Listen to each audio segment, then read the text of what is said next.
Ini saya mau kasih rahasia ya.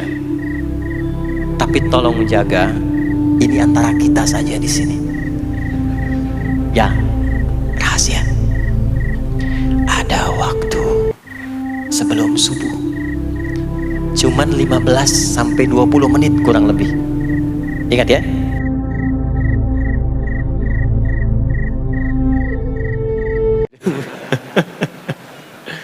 Itulah salat. Salat. Jadi salat itu merubah keadaan kita lebih baik. Itulah sebabnya kenapa 5 waktu. Karena Allah inginkan di setiap waktu kita jadi orang baik. Di setiap waktu kita bahagia. Setiap waktu selesai persoalan. Datang masalah subuh, ya, antara subuh ke zuhur kan ada masalah tuh. Gak mungkin ada orang dari subuh ke zuhur gak punya masalah tuh, gak mungkin. Tuh wajahnya udah kelihatan tuh. Ya, makanya kita datang ya menghadap kepada Allah, minta diselesaikan, minta diberikan taufik, sujud kita. Diberikanlah solusi. Zuhur ke asar ada masalah, datang saat asar. Asar ke maghrib punya masalah, datang. Makanya semua ulama dulu seperti itu. Al-Bukhari itu menuliskan kitab sahihnya itu 16 tahun. Setiap satu hadis akan ditulis, salat dulu. Salat dulu. Begitu tenang, nyaman, baru tuliskan. 16 tahun. Itulah salat. Nah, dari sekian waktu yang 5 kali itu, ada waktu yang spesial. Waktu spesial inilah yang ingin saya bahas, yang tadi disampaikan dalam pengantar sambutan.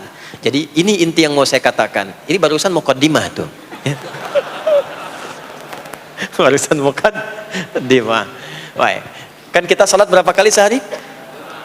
Kita hitung. 1, subuh. 2, zuhur. 3, keempat, yang kelima, isya. Berapa jumlah rakaatnya?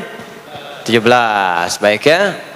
Itu nomor telepon untuk koneksinya. Koneksi kita dengan Allah nomornya catat ya. 24434. Ya. Kalau ditanya berapa nomor koneksi dengan Allah? 24434. Subuh 2, zuhur 4, asar 4, maghrib 3, isya 4. 5 waktu kan? Baik. Di 5 waktu ini kita dijaga, diinginkan menjadi hamba yang baik, bahagia, nggak lekat dengan masalah, tuntas semua. Saking sayangnya Allah sama kita. Kalau nggak sayang nggak disuruh sholat. Itulah sebabnya ketika diperintahkan menunaikan waktu sholat, diberikanlah gambaran waktunya. Tapi yang jadi persoalan kita sekarang yang akan dibahas, di antara sekian waktu itu ada waktu-waktu yang spesial. Ada waktu-waktu yang spesial. Dari mulai subuh ke isya itu ada yang dispesialkan oleh Allah karena ada bonus berlipat di dalamnya. Waktu apakah itu? Mari kita bacakan dulu mulai dengan Quran surah kedua ayat 238. Paling kanan sebelah atas di mushaf standar. A'udzubillahi minasyaitonirrajim. Bismillahirrahmanirrahim. Mohon izin saya agak lambatkan sedikit ritmenya karena ini inti yang mau kita bahas. Tadi muqaddimah makanya saya percepat ya. Hafizu 'alas salawati was-salatil wusta wa qumu lillahi qanitin. Hafizu. Kalau Bapak Ibu lihat mushaf terjemah, diterjemahkannya dengan jagalah. Jagalah itu ihfazu, hafidha yahfaz. Tapi kalau ada alif setelah hafizu, itu berarti fi'il madhinya, past tense-nya, akar kata kerjanya hafadha, yuhafidhu. Alifnya mufa'alah, bermakna saling. Jadi mengartikannya begini, hafizu 'alas salawati. Hei, hendaklah kalian saling menjaga waktu sholat. Kalau saling itu sendirian atau banyakan? Banyakan. Jadi kalau bapak di rumah ada 5 orang, bapak, ibu, dan 3 orang anak, maka jangan soleh sendirian, Pak. Ingatkan anaknya, ingatkan istrinya. Istri bangun duluan, ingatkan suaminya. Makanya waktu sholat itu, maaf, jangan cuma disandarkan pada azan yang kita dengar di masjid, harus hafal. Bahkan nanti gini, di Quran surah keempat ayat 103 itu, di ujung ayatnya, itu ada penanda ciri standar orang beriman. Maaf, kita tanya dulu nih, kita beriman tidak hari ini? Halo, beriman? Hati-hati ya, karena kata Nabi ada yang subuh beriman, sorenya sudah kufur tuh. Ya, yusbihu mu'mina wa yumsi kafira. Hati-hati ya. Yuk, apa ciri orang beriman tuh? Iman itu konfirmasinya bisa didapatkan satu melalui suara adzan. Adzan itu sama dengan penanda waktu sholat. Tahu dari mana iman itu bisa dicek dengan suara adzan? Quran surah ke-8 Al-Anfal di ayat yang kedua. Innamal mu'minuna alladzina idza dzukirallahu wajilat qulubuhum. Sungguh insan beriman itu ciri standarnya bisa dilihat. Kalau disebutkan nama Allah, ada konfirmasi iman dalam hatinya. Jadi iman itu letaknya di kolbu. Nanti konfirmasinya lewat suara adzan, dipanggil, disebutkan nama Allah. Makanya disebutkan nama Allah 5 kali dalam sehari untuk mengecek iman ada nggak dari subuh sampai isya. Ya, Allahu Akbar, Allahu Akbar. Ada getaran di hati kita, sudah adzan. Nah, itulah iman. Itulah iman. Makanya orang yang punya iman dengan yang belum punya iman akan beda getarannya. Ini hanya dimiliki oleh orang yang punya iman saja. Yang belum punya iman nggak bisa, nggak punya itu. Allahu Akbar, Allahu Akbar. Surah apaan nih? Toanya kencang banget, ya. Tapi kalau orang beriman, Allahu Akbar, Allahu Akbar, ya Allah sudah adzan. Itu konfirmasi itu. Nanti semakin tinggi imannya, bahkan ada yang orang sudah menunggu sebelum tiba waktunya. Tadi subuh jam 4:13 di sini. Ada yang nunggu dari jam 3, padahal belum dipanggil. Ya, masya Allah. Di Bekasi 4:09. Allahu Akbar, Allahu Akbar. Adzan. Ingat dia. Nah, itu ciri beriman. Cuman imannya standar. Jadi bukan iman yang kuat. Standar. Kuat belum, lemah tidak. Allahu Akbar, Allahu Akbar. Jam 4:09. Jam 3 sudah bangun. Nunggu itu. Iman yang kuat. Masya Allah. Ada yang baru subuh dan nunggu isya. Tunggu. Kuat. Ada yang sudah qomat, sudah la ilaha illallah, belum kepanggil, dipanggil 4:09, dia baru bangun jam 9:04.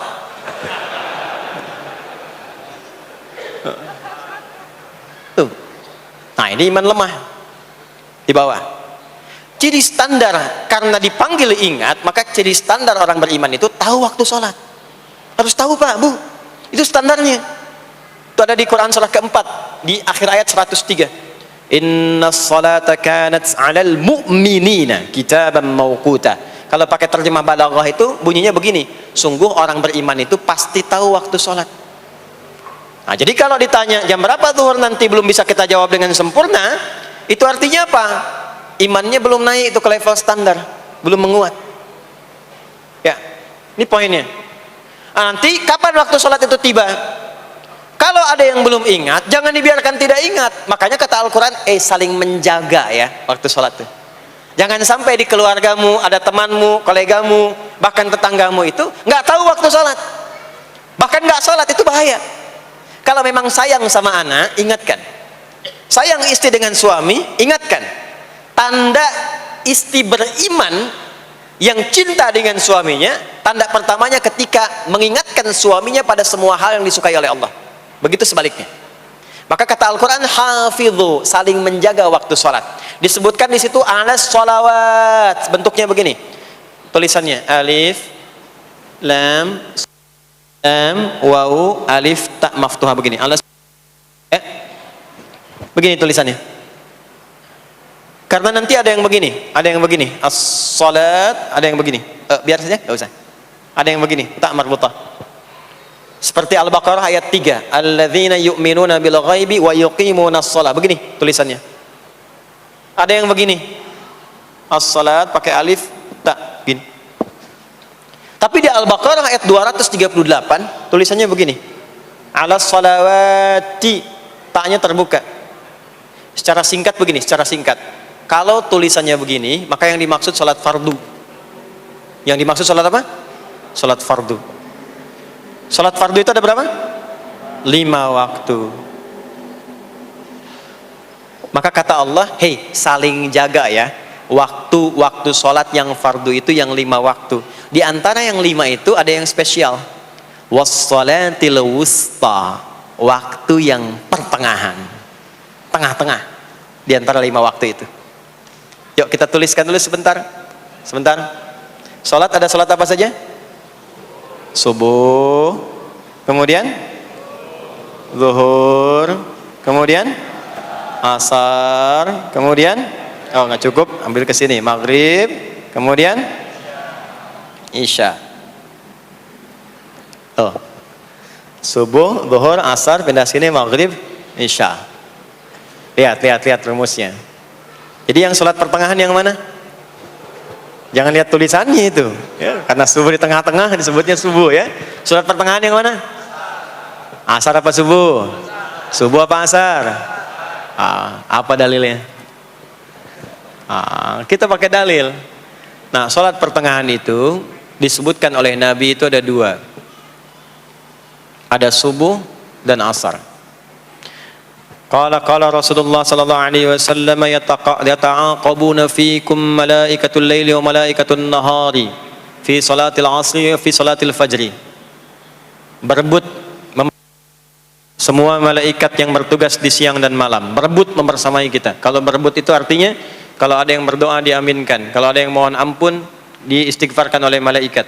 Jadi malaikatnya minta kepada Allah, ya Allah ampuni si fulan, ya Allah ampuni si fulan, ya Allah si fulan, dan seterusnya sampai selesai. Itu khusus di salat asar dan salat subuh.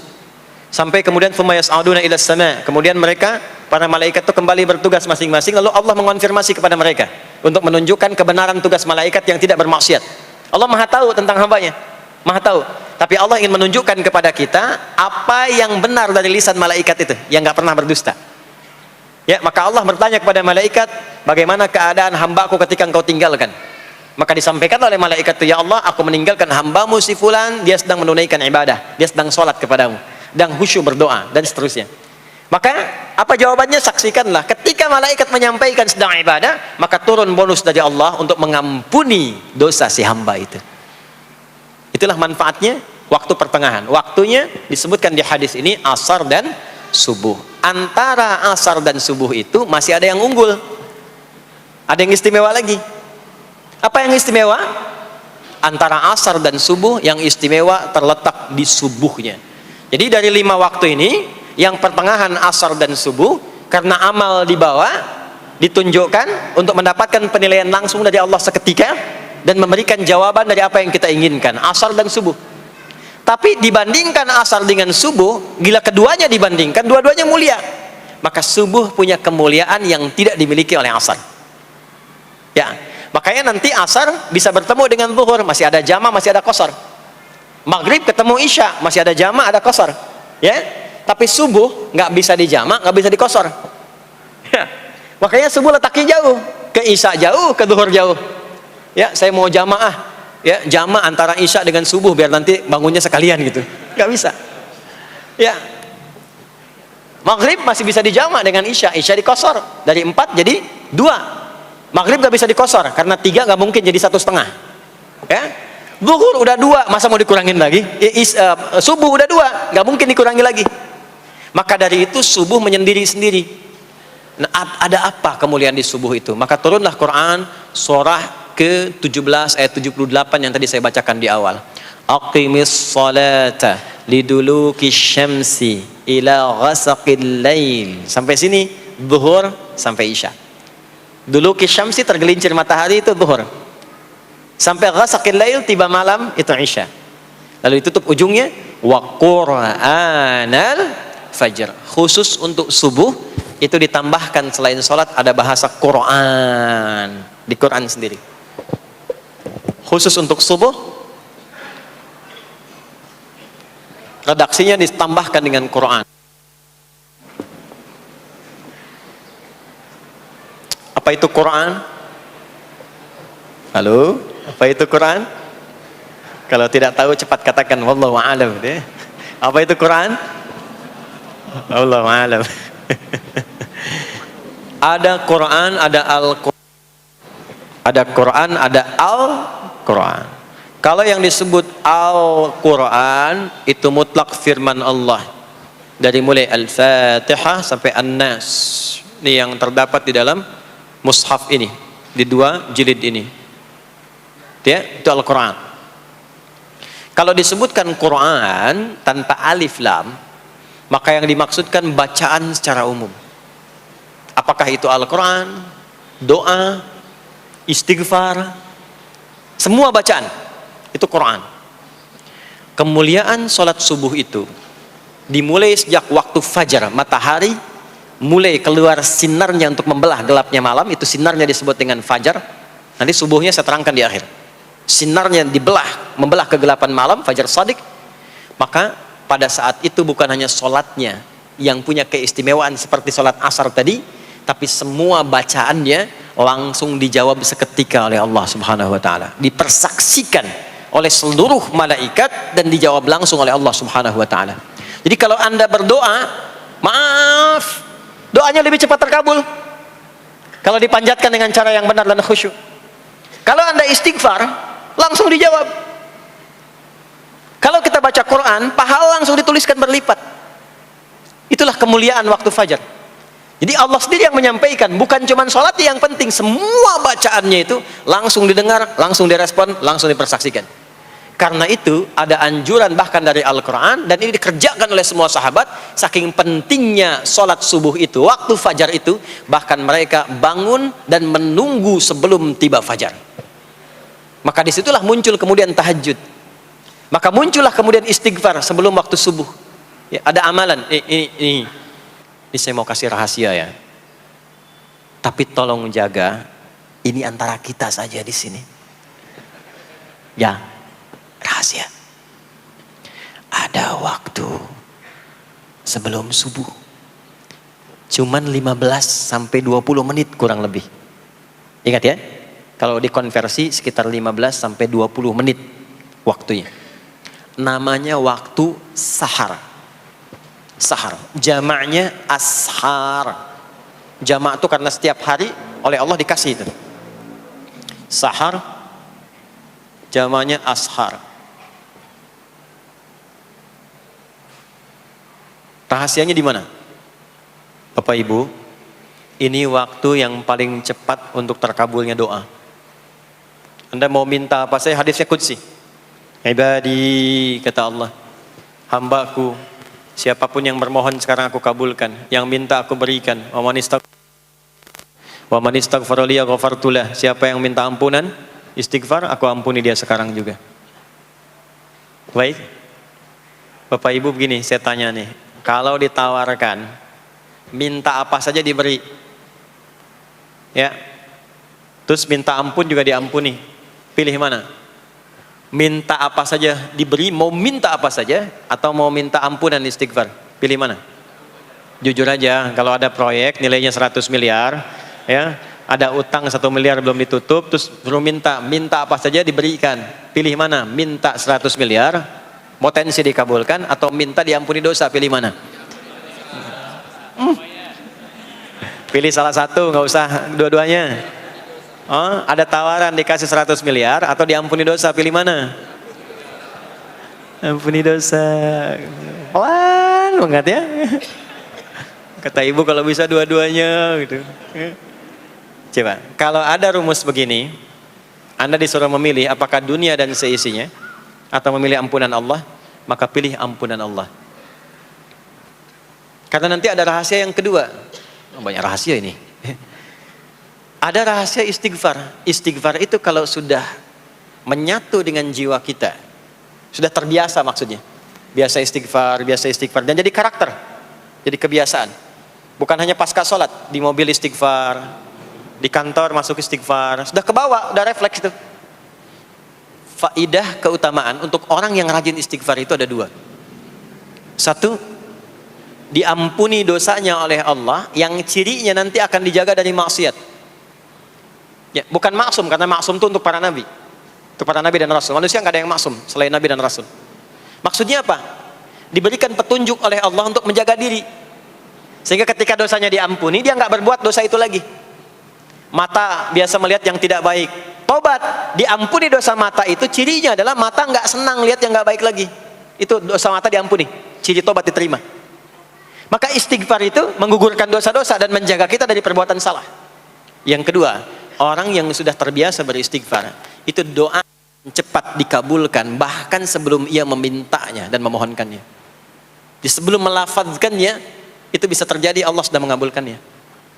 Itulah kemuliaan istighfar. Nah, orang-orang yang istighfar menunggu waktu datangnya fajar, itu mendapatkan kemuliaan langsung dari Allah, sampai dikatakan di Al-Quran, disebutkan sebagai orang-orang yang akan menghuni taman surga yang sekarang sedang beraktivitas di dunia. Itu ada di Quran surah ke-51 ayat 15 sampai 18. Yang istighfarnya di ayat 18. Ya, jaminan surganya ayat 15, 16, 17-nya tentang tahajud. Innal muttaqina fi jannatin wa 'uyun akhidhina ma atahum rabbuhum innahum kanu qabla dhalika muhsinin. 17-nya kanu qalilan minal laili ma yahja'un, bahkan nunggu waktu sahar, nunggu subuh, tahajud dulu. Kemudian 18-nya wabil ashari hum yastaghfirun. Istighfar. Sampailah tiba dia waktu fajar subuh. Ya. Itu selesai dia istighfar, dapat kesempatan subuh, sholat dulu 2 rakaat. Itu saking tingginya waktu itu, nilainya kata Nabi melebihi dunia dan seisinya. Melebihi dunia dan seisinya. Masya Allah. Makanya muncul kemudian sabda Nabi, raka'atul fajri khairum minad dunya wa ma fiha. 2 rakaat subuh ini daripada dunia dan seisinya. Itu asalnya di sini. Jadi memang subuh itu masih diperjuangkan. Dan subuh itu generatornya, kalau subuh sudah bisa konsisten, yang lainnya ikut. Subuh itu kalau sudah konsisten, subuh ke masjid jamaah, subuh jamaah, bangun tahajud, istiqamah, istighfar. Itu kalau subuhnya sudah bagus, yang lainnya ikut. Ya. Makanya ada kaum yang sekarang sangat khawatir jumlah orang Islam kalau sholat subuh itu seperti sholat Jumat, sangat takut itu. Ya, ada ini viral kisahnya, viral. Saya nggak ceritakan pun Anda bisa dengar. Ya, jadi ada golongan orang Yahudi yang selalu mengamati jamaah sholat subuh umat Islam. Dan dia melihat, ya, ketika mulai ramai, dia mulai katakan, kenapa Anda selalu mengamati itu? Ya, sebab kami lihat kalau jumlah jamaah subuhnya sudah seperti sholat Jumat, itulah kemakmuran, kebangkitan dan kebaikan umat Islam akan tumbuh kembali. Jadi akan berpengaruh kepada yang lainnya. Itulah mudah-mudahan kegiatan perjuangan subuh, ya, ada pejuang subuh baik di Masjid Raya Pondok Indah, di masjid-masjid yang lainnya, memberikan keberkahan kepada kita, dan puncaknya adalah perubahan pada perilaku. Jadi kalau cuma berjuang datang subuh tapi tidak merubah perilaku, ada yang salah dengan itu semua. Ada yang tidak tepat, ada yang belum sempurna. Itu yang bisa kita sampaikan sebagai kajian pembuka kita di kesempatan kali ini. Mudah-mudahan ada manfaat yang bisa kita dapatkan. Kesimpulannya adalah salat adalah inti amalan kita yang bisa merubah alur kehidupan kita dunia dan akhirat. Salat kunci kebahagiaan, salat kunci kesuksesan, salat kunci datangnya rahmat Allah Subhanahu wa taala. 2, Allah meminta kita menunaikan salat 5 kali dalam sehari untuk memudahkan semua urusan kita di setiap waktu dalam sehari itu. Dan yang ketiga, di antara sekian 5 waktu itu ada waktu-waktu yang istimewa, yaitu asar, dan yang paling istimewa adalah subuh ataupun fajar. Mudah-mudahan kita bisa konsisten menunaikan dan menjaga waktu salat itu sampai kita pulang kepada Allah dalam keadaan husnul khatimah. Sementara itu yang disampaikan. Baik, mudah-mudahan ada keberkahan dari apa yang telah disampaikan. Pasti apa yang saya sampaikan pasti ada salah. Pasti ada yang kurang tepat. Pasti ada yang keliru disampaikan. Mohon diingatkan supaya saya koreksi. Tinggalkan yang salahnya, ambil yang benar, yang baik, yang kira-kira bisa diamalkan. Jauhi hal-hal yang bisa menjauhkan kita dari Allah, dan semoga kita semua diwafatkan dalam keadaan husnul khatimah insyaallah.